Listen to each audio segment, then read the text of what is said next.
Reforço Betel. Aprendizagem acontece com olhar de amor. E Prefeita Betinha Magalhães oferecem Jornal Mundial. Olá, boa noite. Boa noite. Os atos de 8 de janeiro completam 2 anos. Durante esse tempo, 375 pessoas foram condenadas e apenas 4 absolvidas da depredação aos 3 poderes. A gigante Meta anuncia o fim da checagem de fatos no Facebook e no Instagram nos Estados Unidos. Especialistas dizem que a desinformação nas redes sociais vai aumentar e deixar os usuários ainda mais vulneráveis. Mark Zuckerberg ataca tribunais da América Latina. Uma cidade de 5 mil habitantes em Minas Gerais vive um cenário de destruição, com pontes derrubadas e casas debaixo d'água devido à forte chuva. Um estudo feito por cientistas australianos garante que mosquitos com esperma tóxico podem frear doenças tropicais. E o corpo de Jimmy Carter chega à sede do Congresso dos Estados Unidos. Em meio minuto no Jornal Mundial.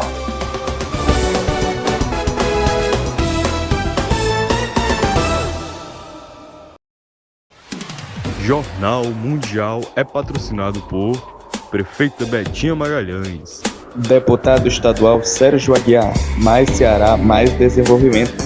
Ebert Importados, a loja mais amada de Camusim. E Reforço Betel. Aprendizagem acontece com um olhar de amor.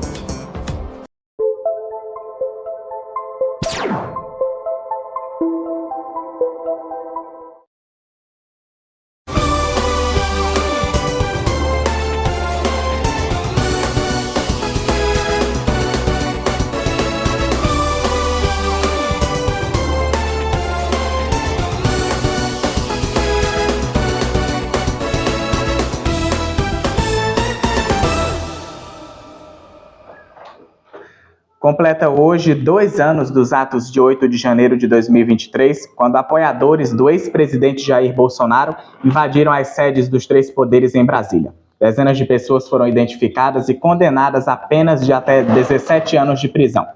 Durante esse período, 375 pessoas foram condenadas e apenas 4 absolvidas. 8 de janeiro de 2023 é uma data que entrou para a história do Brasil. Há 2 anos, neste dia, apoiadores do presidente derrotado nas eleições de 2022 invadiram as sedes dos 3 poderes em Brasília e depredaram infraestruturas do Estado.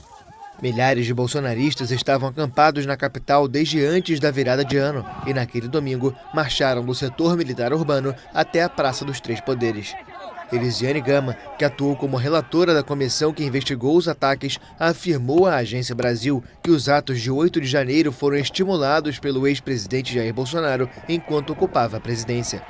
A senadora afirmou que o ex-presidente criou um colchão de condições ao questionar a confiabilidade das urnas eletrônicas e criar instabilidade no processo democrático. De acordo com a Agência Brasil, os bolsonaristas começaram a marchar no início da tarde, até que às 3 horas, vândalos conseguiram subir a rampa do Congresso para invadir o local. Depois, as sedes da Presidência e do Supremo Tribunal Federal foram invadidas e depredadas. O relatório da Comissão Parlamentar Mista de Inquérito afirma que o prédio do STF foi o mais afetado pelos manifestantes.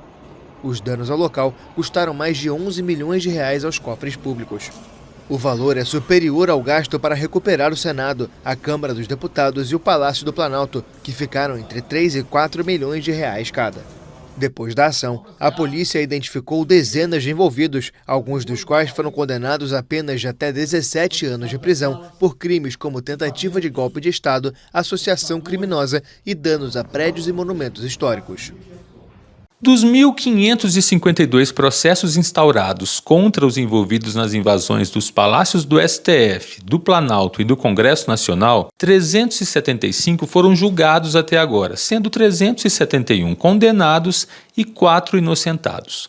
A maioria das penas vai de 13 anos e 6 meses de prisão a 17 anos e 6 meses de prisão. Nesta quarta-feira, os atos antidemocráticos que deixaram ao país um prejuízo material de pelo menos 26 milhões de reais, 11 milhões só no Supremo, completam 2 anos. Desde o início das denúncias, o STF validou 527 acordos de não persecução penal feitos pela Procuradoria-Geral da República com os acusados de crimes leves.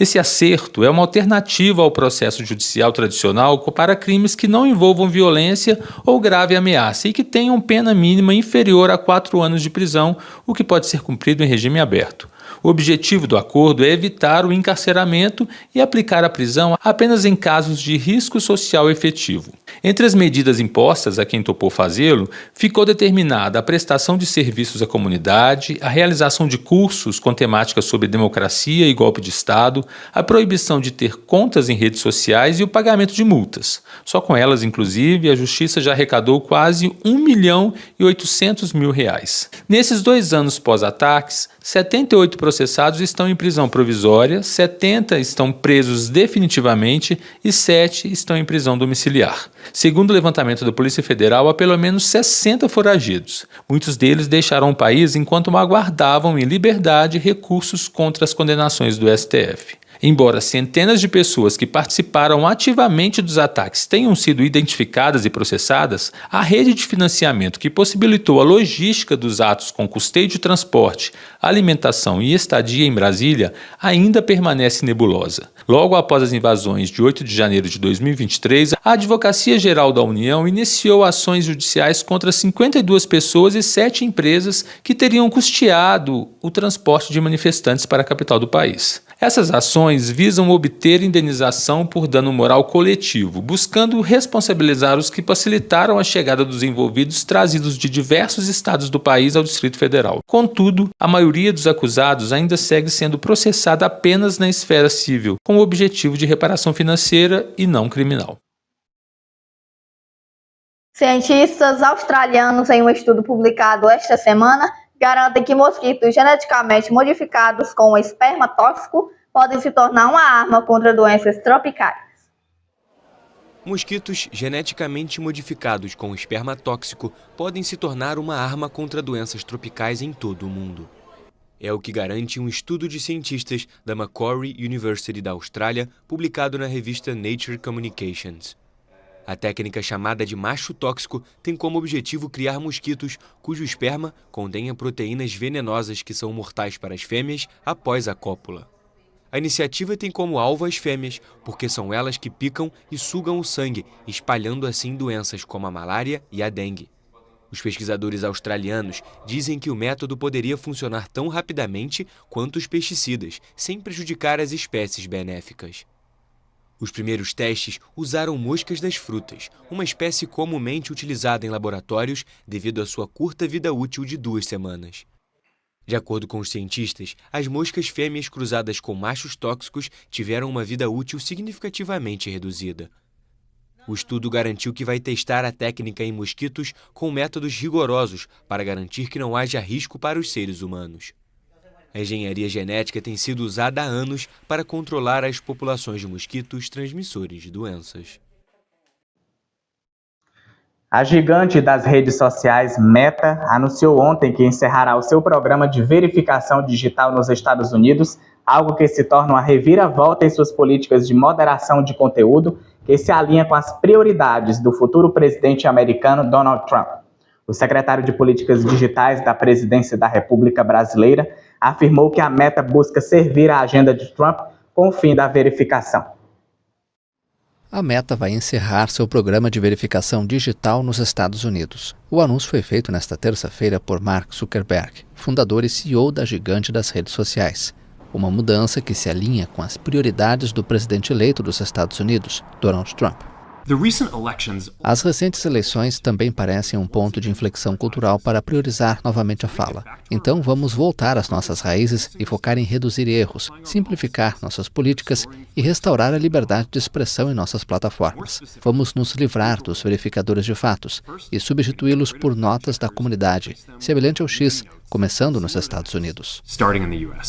Zuckerberg afirmou ainda que os verificadores de fatos têm sido muito parciais politicamente e destruíram mais confiança do que construíram, especialmente nos Estados Unidos. O diretor executivo da Meta anunciou que os sites da companhia, incluindo o Facebook e o Instagram, simplificariam suas políticas de conteúdo para se livrar de muitas restrições sobre tópicos como imigração e gênero que simplesmente não se conectam com o discurso dominante, afirmou. O anúncio de mudança de estratégia ocorre no momento em que Zuckerberg tem feito esforços para se reconciliar com Trump. O presidente eleito tem sido um crítico severo da Meta e de Zuckerberg nos últimos anos, acusando a empresa de apoiar políticas liberais e de ter uma visão tendenciosa contra os conservadores. O magnata republicano foi expulso do Facebook depois que seus partidários invadiram o Capitólio em janeiro de 2021, mas a empresa restabeleceu sua conta no início de 2023. Trump comemorou a decisão da Meta. O presidente eleito expressou sua satisfação com o anúncio desta terça. Quando questionado se ele acreditava que a mudança teria sido uma resposta às suas ameaças a Zuckerberg, respondeu: provavelmente sim. O encerramento do programa de fact-checking da Meta nos Estados Unidos mostra que a gigante de tecnologia topa servir de plataforma à agenda do presidente eleito Donald Trump. Foi o que afirmou nesta terça-feira o secretário de Políticas Digitais da Presidência da República, João Brant, em uma sequência de publicações na rede social X. Na postagem, ele acrescenta que a decisão explicita a aliança da Meta com o governo dos Estados Unidos para enfrentar a União Europeia, Brasil e outros países que buscam proteger direitos no ambiente online e sinaliza que a empresa não aceita a soberania dos países sobre o funcionamento do ambiente digital. No vídeo em que anunciou o fim do programa de fact-checking, o fundador e CEO da Meta, Mark Zuckerberg, cita dificuldades encontradas na Europa e América Latina. Por fim, vamos trabalhar com o presidente Trump para pressionar os governos de todo o mundo que estão perseguindo empresas americanas e pressionando para censurar mais. Os Estados Unidos têm as proteções constitucionais mais fortes para a liberdade de expressão do mundo. A Europa tem um número cada vez maior de leis que institucionalizam a censura e dificultam a construção de algo inovador. Os países latino-americanos têm tribunais secretos que podem ordenar que as empresas retirem as coisas silenciosamente. A luta contra a desinformação é um tema especialmente sensível no Brasil, onde a plataforma X do magnata Elon Musk teve seu funcionamento suspenso por 40 dias no ano passado, por ordem do Supremo Tribunal Federal, ao não cumprir decisões judiciais. O secretário de Políticas Digitais do governo Lula também criticou a decisão de Zuckerberg de reforçar o conteúdo cívico nas plataformas, o que sinaliza que topa servir de plataforma à agenda de Trump. Segundo Brant, a decisão da Meta, dona do Facebook, Instagram e WhatsApp, significa um convite para o ativismo de extrema-direita. Centenas de apoiadores do presidente sul-coreano suspenso Yoon Suk-yeol concentraram-se em frente à sua residência nesta quarta-feira para tentar protegê-lo após a emissão de um segundo mandado de prisão. Apoiadores do presidente sul-coreano suspenso, Yoon Suk-yeol, se mantiveram em frente à sua residência em Seul para tentar protegê-lo após a emissão de um segundo mandado de prisão. Acusado de insurreição depois de declarar brevemente a lei marcial no início de dezembro, Yoon ignorou intimações de interrogatório e resistiu a uma tentativa de prisão por parte dos investigadores na semana passada. O líder sul-coreano conseguiu evitar a prisão graças à lealdade de cerca de 200 membros armados do seu serviço de segurança, que impediram a passagem de policiais e agentes anticorrupção. Embora o atual presidente esteja temporariamente suspenso por impeachment, se ele voltasse, gostaria muito que perseguisse aqueles que o desafiaram ilegalmente e os mandasse para a prisão. Mesmo que o presidente Yoon Suk-yeol regresse, quer o impeachment seja anulado ou não, não acredito que este assunto possa ser resolvido dentro da Coreia do Sul. É por isso que hoje levantei a bandeira do presidente Donald Trump. Os Estados Unidos têm de ajudar. Na noite de 3 de dezembro, Yoon declarou a lei marcial e enviou o exército à Assembleia Nacional, mergulhando a democracia sul-coreana na sua pior crise em décadas. Embora tenha revogado a medida inusitada horas depois, foi suspenso do cargo devido a uma moção de destituição aprovada no parlamento, que agora é analisada pelo Tribunal Constitucional. Yoon pode se tornar o primeiro presidente sul-coreano em exercício a ser preso. A seguir, o cenário de destruição em uma cidade de Minas Gerais por conta das chuvas. E o corpo do ex-presidente Jimmy Carter chega à sede do Congresso dos Estados Unidos.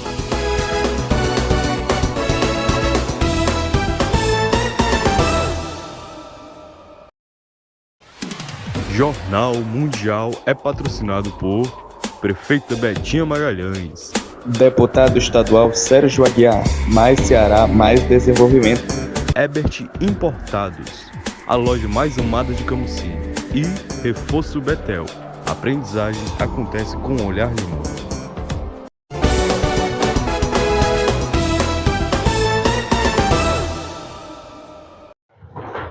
As fortes chuvas que atingiram Minas Gerais deixaram uma cidade de 5.000 habitantes com um cenário de destruição, com pontes derrubadas e casas debaixo d'água.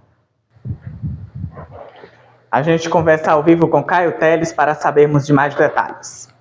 Boa noite, Caio. Olá, boa noite, Gabriel. Satisfação estar aqui com vocês de volta aqui no JM, ainda me recuperando. Mas vamos ao assunto. A tempestade que atingiu Dom Silvério na região da Zona da Mata, em Minas Gerais, nesta terça-feira, dia 7, derrubou 9 parentes, pontes, 3 dentro da área urbana e 6 na zona rural. Deixou a cidade no escuro e ainda levou muita lama para dentro das casas dos moradores ali da região. O município atualmente tem 5.228 habitantes e foi totalmente afetado pela chuvarada. Moradores tiveram que sair das suas casas no meio da enxurrada. Alguns deles contataram, até com a ajuda do próprio prefeito da cidade, Zé Braulio, do União Brasil, que usou cordas no resgate. Um mutirão de limpeza reuniu 150 pessoas nesta manhã na cidade e no fim da manhã o abastecimento de água e o fornecimento de energia elétrica foram normalizados. De acordo com a prefeitura, ainda não se sabe o número de desabrigados e desalojados também. Vale a pena lembrar que Minas Gerais tem 41 municípios em situação de emergência por causa das chuvas. As cidades de Conceição do Pará, na região centro-oeste, Coronel Fabriciano, no leste, e Nepomuceno, no sul, estão em estado de calamidade pública. 11 pessoas morreram no atual período chuvoso no estado. Iniciando no fim de setembro, a maior parte dos óbitos ocorreu em dezembro do ano passado. Gabriel, volta ao estúdio do Jornal Mundial. Realmente uma situação precária. Muito obrigado aí, Caio, pelas suas informações. Boa noite para você. Hora de sabermos da previsão do tempo para amanhã. Boa noite, Marcelo. Oi, Alice. Boa noite para você, para o Gabriel, e boa noite para você. Vem mais chuva forte por aí ainda nesta semana. Uma nova zona de convergência do Atlântico Sul que já começou a atuar no domingo, aumenta o risco de temporais em áreas interioranas do Brasil Central, pelo menos até amanhã. Há potencial alto para transtornos entre Espírito Santo e norte e interior de Minas Gerais, além de Goiás, Tocantins e Mato Grosso. Uma zona de convergência intertropical também deve espalhar chuva, neste caso, pela costa norte da região nordeste e nos estados do Maranhão e Piauí. Entenda o que são esses sistemas meteorológicos. A zona de convergência do Atlântico Sul é a faixa de nebulosidade presente que se estende desde o sul da Amazônia até o Oceano Atlântico, passando pela região central do país. Enquanto a zona de convergência intertropical é a faixa de baixa pressão atmosférica que circunda a Terra próxima à linha do Equador, caracterizada pela formação de extensas áreas de nebulosidade e chuvas intensas. Portanto, a previsão ainda é de chuvas em todas as regiões do Brasil até o restante da semana.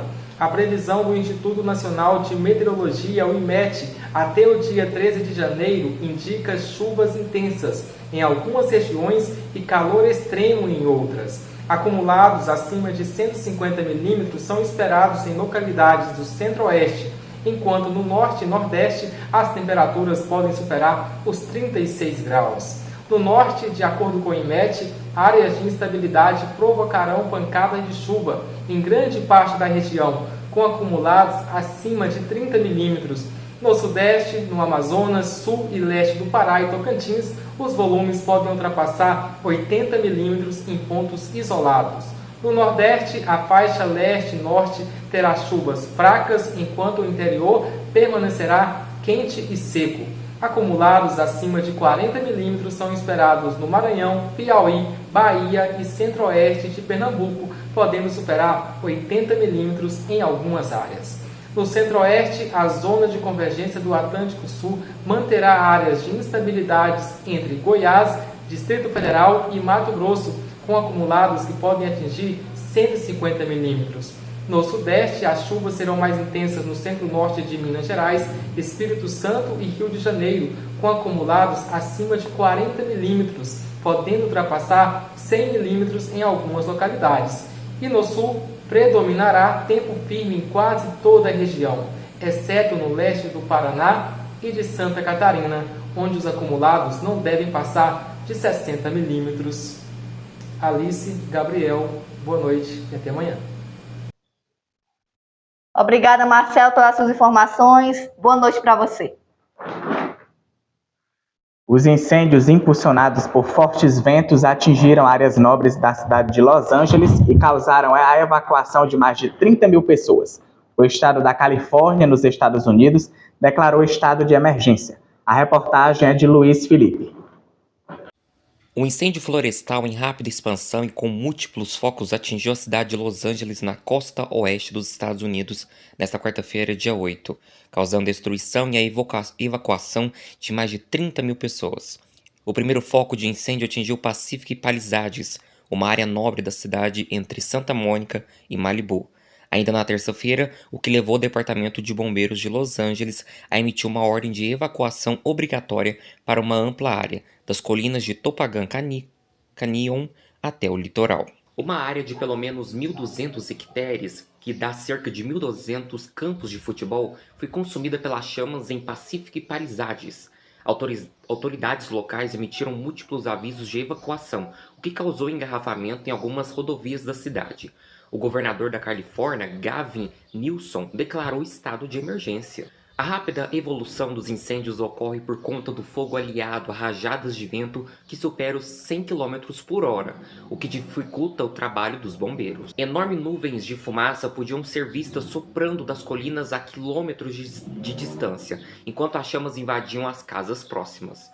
O incêndio foi alimentado pelos ventos de Santa Ana, que sopram rajadas quentes e secas dos desertos do interior em direção à costa. Pela primeira vez em 2.000 anos de história da Igreja Católica, o Papa Francisco nomeou uma mulher para dirigir o Ministério do Vaticano. Um dos bispos mais conservadores da França anunciou sua renúncia ainda ontem. Dominique Rey, considerado um dos bispos mais conservadores da França, anunciou sua renúncia nesta terça-feira a pedido do Papa Francisco. A saída do religioso de 72 anos ocorre 2 anos após uma auditoria de sua administração solicitada pelo Vaticano. A Igreja lançou uma averiguação do controverso mandato do diocesano de Fréjus-Toulon em 2022. Membro da comunidade Emmanuel, um símbolo do movimento carismático, Dominique Rey estava no centro das atenções por seu estilo inspirado nos pastores evangélicos americanos. As críticas também se concentraram em sua política de acolhimento de novas comunidades, especialmente tradicionalistas e seguidores da missa latina, bem como outros carismáticos. Embora rejeite o rótulo de conservador, Rey apoiou os protestos contra o casamento igualitário na França e, em 2015, recebeu a política de extrema-direita Marion Maréchal. O Vaticano aceitou rapidamente sua renúncia e indicou François Touvet como novo bispo de Fréjus-Toulon. Ainda nesta terça-feira, o Papa nomeou pela primeira vez em 2.000 anos de história da Igreja Católica uma mulher para dirigir um ministério do Vaticano. Simona Brambilla, de 59 anos e nacionalidade italiana, foi confirmada prefeita do Dicastério para a Vida Consagrada e as Sociedades de Vida Apostólica, ou seja, o Ministério da Cúria responsável pelas ordens e congregações religiosas. Segundo dados oficiais do Vaticano, de 2024, na Igreja Católica há muito mais mulheres do que homens, 559.228 ante 128.559. Mas o posto de sacerdote ainda é restrito ao sexo masculino. Os restos mortais do ex-presidente americano Jimmy Carter já estão no Capitólio em Washington, onde permanecerão até o funeral de Estado marcado para amanhã. O caixão com o corpo de Jimmy Carter foi puxado por cavalos até chegar ao Capitólio, a sede do Congresso dos Estados Unidos, em Washington. O caixão foi levado até a Rotunda, uma sala sob a cúpula do Capitólio, para uma cerimônia com a presença de parlamentares. Cidadãos poderão prestar suas homenagens das 7 horas da manhã desta quarta-feira até às 7 horas de quinta. Carter é o 13º ex-presidente a ser velado no Capitólio. Abraham Lincoln, assassinado em 1865, foi o primeiro. Um funeral de Estado será realizado na próxima quinta na Catedral, onde os ex-presidentes Eisenhower, Ronald Reagan, Gerald Ford e George H.W. Bush receberam seu último adeus. Os 4 ex-presidentes americanos vivos, Bill Clinton, George W. Bush, Barack Obama e Donald Trump, devem comparecer. O atual presidente Joe Biden fará o discurso fúnebre. Por sua decisão, será um dia de luto nacional e os escritórios do governo federal vão permanecer fechados.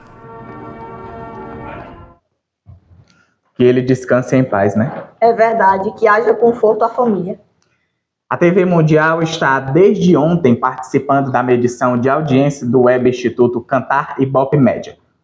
Os nossos programas estão sendo monitorados para ver o nível de audiência. Estamos concorrendo com outras web emissoras aqui do YouTube e contamos com você para realizar o compartilhamento com seus familiares, amigos, vizinhos e pessoas que gostam de ficar bem informados com credibilidade, prestação de serviço e a dedicação que cada um de nós que compomos a TV Mundial realizamos todos os dias para que a notícia chegue com segurança até a casa de cada um de vocês. Pedimos que nos ajudem a continuar esse projeto que construímos juntos com um único intuito: te informar. E relembramos que amanhã não haverá JM, por conta que nós temos alguns afazeres. Mas, sexta-feira, haverá o primeiro plantão feminino de 2025 com Alice Santos e a substituta dela, Vitória Maciel. Eu estarei de folga, mas acompanhando tudo, né?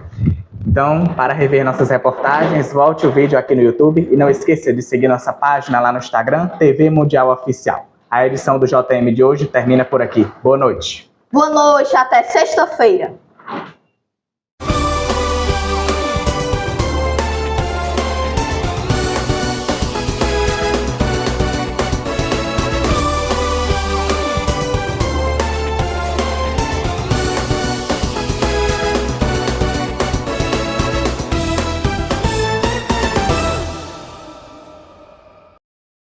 Jornal Mundial.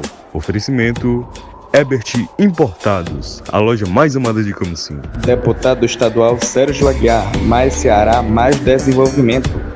Reforço Betel, a aprendizagem acontece com olhar de amor. É a nossa querida prefeita Betinha Magalhães.